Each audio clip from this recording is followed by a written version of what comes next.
Confiança sempre envolve risco. Confiança nasce de um fio em que a gente vai fiando juntos. E o risco, ainda na linha do fio, como essa marcação a lápis que a gente vai delineando as relações que a gente está construindo, que lugar que a gente tem um risco mais estreito e lugares que a gente tem um risco mais largo. Relações que o risco é feito sozinho, em que um lado só está fiando e riscando, e riscos com pincel permanente, com idas e vindas mais largos, feitos a 2 mãos, a 3, a 4 mãos, feitos a 8 mãos. Um ambiente de confiança onde muita gente vai fiando e riscando os espaços do que é possível extrair daquela relação e o que não é, né? A crise é que a gente entra nas relações a partir dos rompimentos que a gente foi construindo. Profissionais que foram demitidos,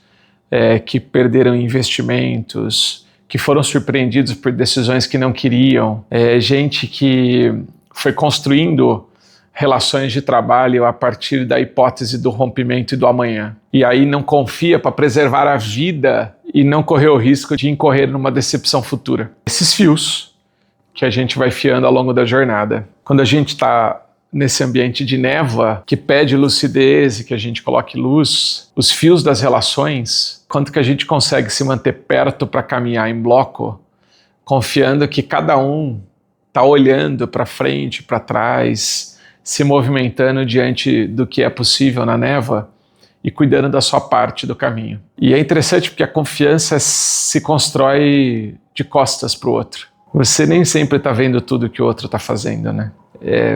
Uma relação de pares no trabalho, você confia que aquele que você não está vendo, que caminha ao seu lado, o que ele está fazendo, o que ele está construindo, mas que ele está fazendo da melhor maneira possível. Eu tenho insistido muito nisso, que a coisa que mais configura uma boa liderança hoje em dia é menos sobre a capacidade dela de gerir uma equipe, mas mais sobre a capacidade dela de ser um bom par com a equipe que ela forma lateralmente. Onde a construção do que é um time se dá nesse ambiente lateral e não, quando eu falo meu time, eu deveria estar falando dos meus pares, e não o time que eu lidero, que é formado por outro time lá. E a confiança que vai se construindo, não porque há uma relação hierárquica estabelecida, mas porque tem uma missão em conjunto que a gente precisa construir, que é andar diante da névoa e cumprir objetivos diante da névoa, que pode ser chegar daqui até um lugar mais alto, onde a névoa não vai se dissipar, mas a gente vai conseguir enxergar outras coisas.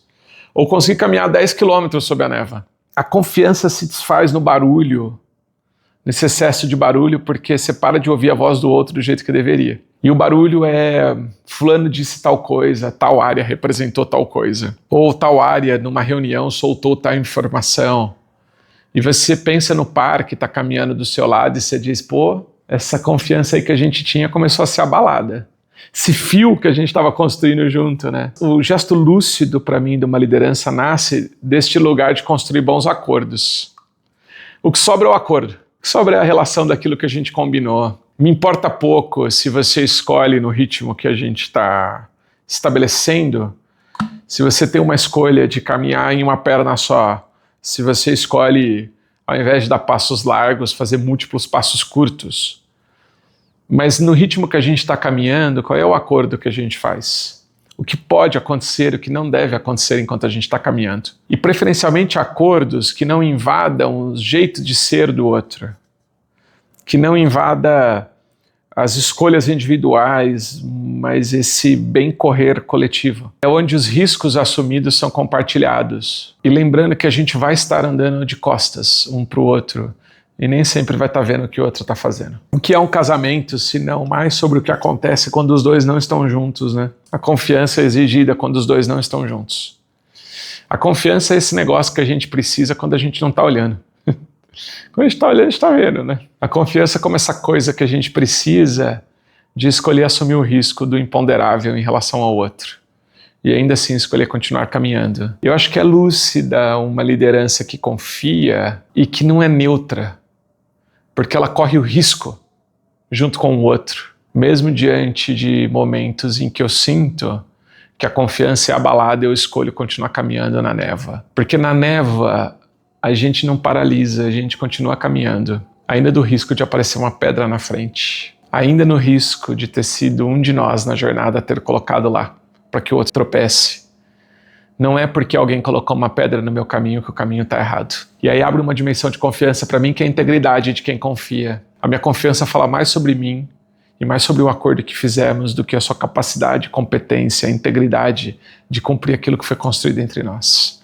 Escolher confiar é um ato de lucidez, porque não há uma outra forma de avançar senão confiando, ainda que seja em si. E tem uma coisa terrível que a desconfiança faz com a gente, que é a gente desconfiar de nós mesmos.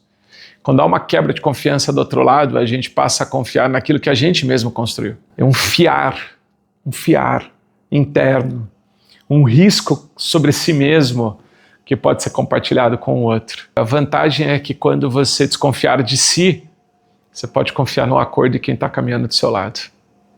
Claro que se você quiser continuar a conversa antes mesmo dos vídeos, é só entrar no link que está aqui, baixar o editorial e você pode ter todos os textos com você ou me procurar nas redes e a gente continuar conversando sobre isso.